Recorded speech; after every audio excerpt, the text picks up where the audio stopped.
Hello, in this video I'm going to show you the seating plan and how you can create seating plans and use them on your events. The seating plan is within the options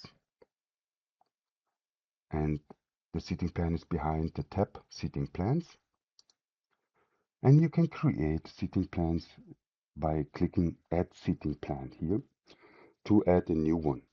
So if you add a new one, you can add the seating plan name that is visible in the drop-down within the product chooser, and you can add a small description. You have two options to choose from: the simple seating plan or the visual. The simple seating plan will allow you to add seating numbers, and the user, your customer, will see a drop-down where they can choose from the available seatings.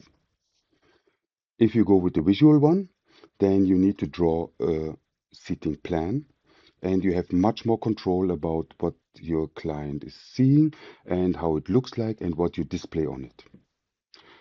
If you go with the simple or with the visual, you can always add an additional venue photo. This means if you go with the drop down, you still have the chance to upload a seating plan or an area plan where your customers can see where they're going to be seated, or in which, if it's not a seat, if it's just VIP rooms or other rooms, where they can have access to and how the plan looks like. Then you can upload this image here. This image will not be used for the visual seating map. You can upload an additional one. So use this as an overview if you would like to apply and show an overview plan. Okay, let's cancel. I created already two. This is the simple one. Let's jump into it. This is the plan, the venue plan. I just uploaded a small image. Makes no sense, but just to see, yes, it works. Then you can still edit it here. You can remove it. You can select a different image. That's it. Then you have the manage seat area where you can see all your seats. If you have a simple one, you work basically here. You add seats, you can remove them again, you can edit this. The identifier, the label, and the category, all up to you. This is just information for you and visible for your customer. The identifier needs to be unique so that we can match them for the blocking. But the label is whatever you like. You write something into it and then that's it. You can always change it and you can write here a category. The category will be displayed also on the ticket if it makes sense for you. Uh, this way, our idea was to keep it open as much as possible so that everybody who has a different use case can use this seating plan to and structure it to their needs. And show layout is just the image, and that's it for the simple one on the configuration area. Let's go back and now go to the visual one. You see the layout is listed here. We have 12 seats. It's active. This is the venue image, just an overview image. You don't need to apply it. You don't need to edit. Sometimes it makes sense for you. And if it's edit, you see it here. You can edit just like we saw it on the simple one. You can edit the plan itself. You can manage the seats from here, but the best is basically managing it from the visual planner. You can create a copy, a clone of your seating plans. This is very helpful if you have a big plan. It's always the same. You add up a venue image or so, and then you just draw other areas for other prices. The seating plan do not contain prices or price categories. You assign the seating plan basically to the product, and that's how you define the price. If you need different areas, different prices, I recommend going with variable products, variant, and you assign a seating plan to each variant, or you create for each area an own product in WooCommerce, mark it as an event and select what you need there. Let's jump into the visual planner. This is how it looks. So I played already around a little bit to show you as much as possible the features that are available. So within the seating plan designer, you see some notifications like when it was last published. If you did already changes and it's not published yet, so that you see the difference. You can publish it immediately. You can revert just for editing reason to the draft version or to the published version. You can go back and then you can edit it there as a new draft and publish it again. If tickets are already sold, you are warned. So in case you want to change the seating plan while your event is ongoing or upcoming, then you are aware of this and make sure that you're not making mistakes. How to add seats? You just can click here or you choose one of these elements, the rectangle or the circle. If I choose the circle, it will not be placed as a seat immediately, but not a problem. You can always activate this to be a seat. The seat itself is just a shortcut and it's already activated here. You can define the type only, only by choosing it, not later anymore, because of all the informations that are related to the type. Let's add a rectangle. And you see it's a little bit different. Mm. If you go to a seat or to any element, you can resize it, repositioning it. You can select multiple elements and move them around, and also rotate them and change color or something like this, as long as they are selected. And you saw, let me show you this again, sorry. You saw that if you select more than one element, it will be visible on the right side. You can manipulate elements to be like a room planner. So like this one, this could be, let's say this is the stage so that people know here's the stage. You just change the name, stage. You can zoom in with these buttons here or using the mouse and control key and scrolling mouse key, um, mouse wheel, sorry, and scroll down and up. Precise. Redo, reset to. You can snap to grid, makes it a little bit easier. It's I'm not sure if you can see this, but it's basically not smooth. It's trying to connect to the grid. Makes easier for you to align elements. You can add text wherever you like, and you can delete components. Select one, click on delete, it's deleted. If you do changes, you can sync the seats to the database or you save it as a draft. Sometimes you don't change the layout, but you need to do something on the available seats already, and then you can sync it to the published version. You can do this only for one, or you select multiple elements and do the sync for multiple elements. If it's not activated, it will be saved always into the draft. You have one draft and one published version for each seating plan. Great. And that's it, how you basically define your seating plan. Let me just jump over all the elements.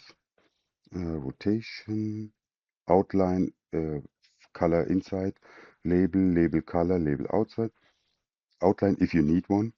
Uh, is it a seat? Then you can add the seat ID, unique for the booking. And you add the category if you want to display this, and the description, it will be also displayed if you need this. And that's it. Let's go back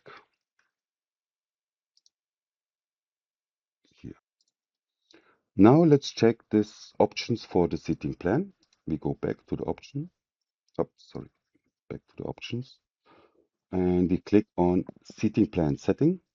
And the seating plan settings gives you different settings to control how your user interact with the seating plan. The seat reservation timeout is by default at 15 minutes. You can set it to 5 or you can increase it to 60 minutes. The intervals are 5 to 10 minutes. This will basically decide how long a seat is blocked. And this is also a typical DDoS attack. If somebody wants to try to block all your seatings available, then maybe with the bot they're just adding them to the cart or not. In this case, if you're a premium user, maybe you want to use the IP blocker. Uh, in this case, I'm not really sure if it's helping that much, but please be aware of this. Then you can hide the seat reservation time. The countdown timer, if you choose one, will not be displayed. Otherwise, you will see always in the cart how many minutes this seat is still blocked for you. You can lock selected seated. And so if a seat is already chosen, you can prevent from unchoosing the seat. So it depends really on your use case. Auto remove cart items will if you activate this, will automatically remove expired seat reservations from the cart. Could be confusing for some use cases. For some use cases, very helpful. An expired seat reservation cannot be bought. The system will stop and say you have something you need to adjust. If you want to separate each seat as a single item in the cart and not say event X and 4 seats, and each seat number is listed to this product item, you can activate this option and each seat will have a cart item entry. Like cinemas and theaters, this maybe makes more sense. And for holiday trips or entry cards or so, then this might not be that interesting for you. You can reserve the seat if it's added to the cart. And this allows you basically to start a timer for the reservation log only if the product is added to the cart. So as long as the people are looking at the seating plan and choosing a seating plan, it's not locked. Depends on your use case, might be helpful.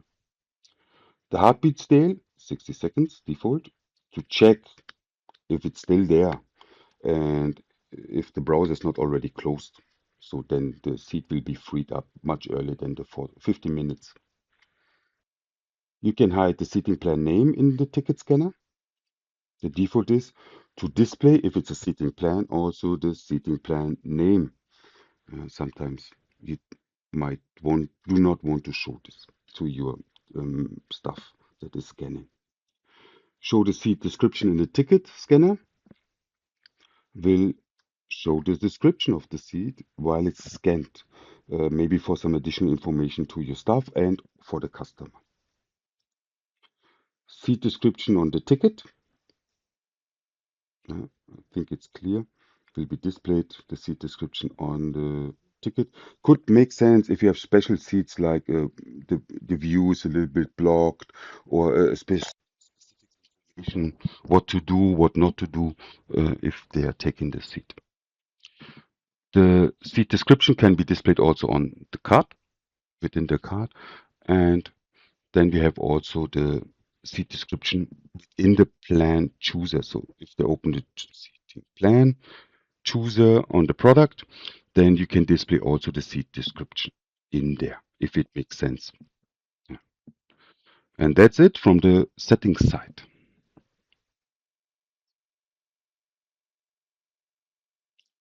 Now we're here in the shop and we would love to buy now a ticket for this event. That's a demo sample. And you see, even in the shopping cart, you can have the day chooser for the sitting plan choose. If it's a day chooser, and you can view the venue plan, and you need to select the seat. Without the date, seats are not available because this event is made to be also a date chooser event. Let's jump into it. So we see there's just a simple event with some dates on it. We can choose the date, the available dates, let's say this one here. And then we can open the seat map. And there it is, our published version of the seat map. We can select one. Let's see, selected. You can select more or single selection. Let's select one, and I say I need 5 tickets. Then I can go crazy and select the one. If you choose more than 5, it will automatically remove the first one and the next one. And so this is a quick chooser if you want to choose seats within a cinema, then maybe helpful. Could be confusing for your users. I guess we need to add an option for this, that they are not realizing they are removing seats. You need to watch here. Confirm, and all your seats are there, and this is the timer. It's running. You can add them to the cart and buy them. Great. And here, how it could look on the ticket scanner. I open the ticket scanner in the browser. Most likely you will open this in a mobile device, and it's more compact. But what we can see is the seat is displayed here after the ticket is scanned, the public ticket number. And we will see the seat label, and additional information, the seat plan. And that's it. You can always open the seating plan from here. And you can open the venue image from here if this is a ticket with seating plan assigned.